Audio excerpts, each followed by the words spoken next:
আৰু মই আমাৰ NDAৰ সকলোৰে হৈ হাগ্ৰামা মহিলাৰী ডাঙৰীয়াক ধন্যবাদ আৰু কৃতজ্ঞতা জনাইছোঁ। আমাৰ প্ৰচেষ্টা হ'ব যে আমি সকলোৱে লগ হৈ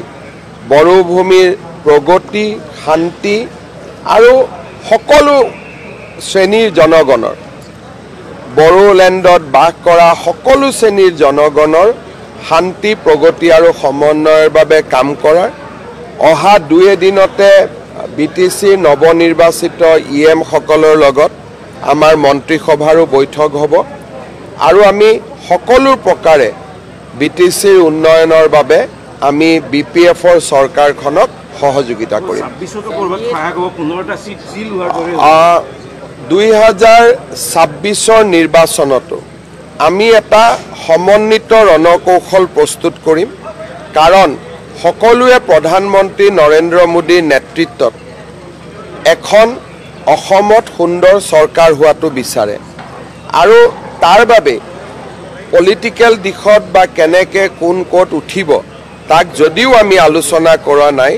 কিন্তু স্বাভাৱিকভাৱে 2026 নিৰ্বাচনৰ কথাও আমাৰ মনত আছে, আমাৰ নিশ্চয় চিন্তাত আছে আৰু এই বিষয়ে মই ভাবোঁ যে ডিচেম্বৰ জানুৱাৰী মাহৰ ভিতৰত আমি আপোনালোকক এটা সুন্দৰ প্ৰতিশ্ৰুতি দিব পাৰিম আৰু এটা কথা মই ক'ব পাৰোঁ যে গোটেই কথাবোৰ ইতিবাচক হ'ব, গঠনমূলক হ'ব আৰু ভাল হ'ব, ইয়াত নিগেটিভ একো নহয়। আজি উৰ্খাগৌৰা ব্ৰহ্ম আমাৰ মন্ত্ৰীসভাত আছে আৰু UPPLৰ লগত যিটো আমাৰ মিত্ৰতা আমি 2021 চনৰ নিৰ্বাচনৰ সময়ত আমি কৰিছিলোঁ, 26 নিৰ্বাচনৰ পৰিপ্ৰেক্ষিতত আমি স্বাভাৱিকভাৱে AGPৰ লগতো নতুনকৈ কথা পাতিম, BPFৰ লগতো পাতিম, আন UPPLৰ লগতো পাতিব লাগিব। অৰ্থাৎ 26 ৰণকৌশল এতিয়ালৈকে আমি প্ৰস্তুত কৰা নাই,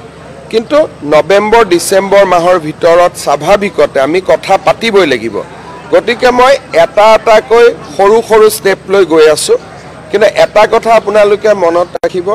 যে হাগ্ৰামা মহিলাৰীৰ লগত মোৰ সম্পৰ্ক বহু দিনৰ। 2021 চনত কিবা এটা কথাৰ কাৰণে অকণমান এটা গেপ হৈছিলে, কিন্তু ঠিক তাৰ 3 মাহ পিছতে 2021 চনৰ মই মুখ্যমন্ত্ৰী হ'লোঁ মে' মাহত, ছেপ্টেম্বৰ অক্টোবৰ মাহত আমি আকৌ লগ হ'লোঁ, কথা পাতিলোঁ, তেওঁলোকে আমাক সমৰ্থন কৰিলে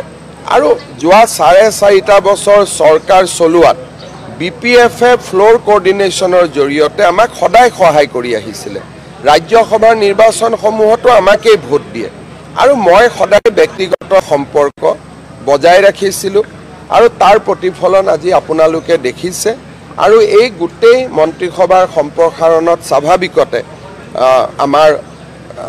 নেতৃত্ব, নতুন দিল্লীৰ নেতৃত্বৰো অনুমোদন আছে। গতিকে আমি সকলোৱে মিলিজুলি সমাজৰ উন্নয়নৰ বাবে একেলগে কাম কৰিম।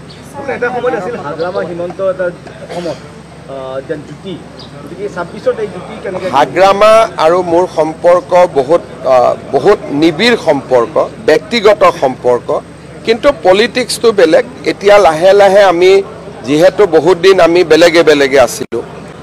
লাহে লাহে এতিয়া এইবিলাক আমি ব্লক বাই ব্লক ৰিবিল্ড কৰি গৈ থাকিব লাগিব আৰু মই ভাবোঁ যে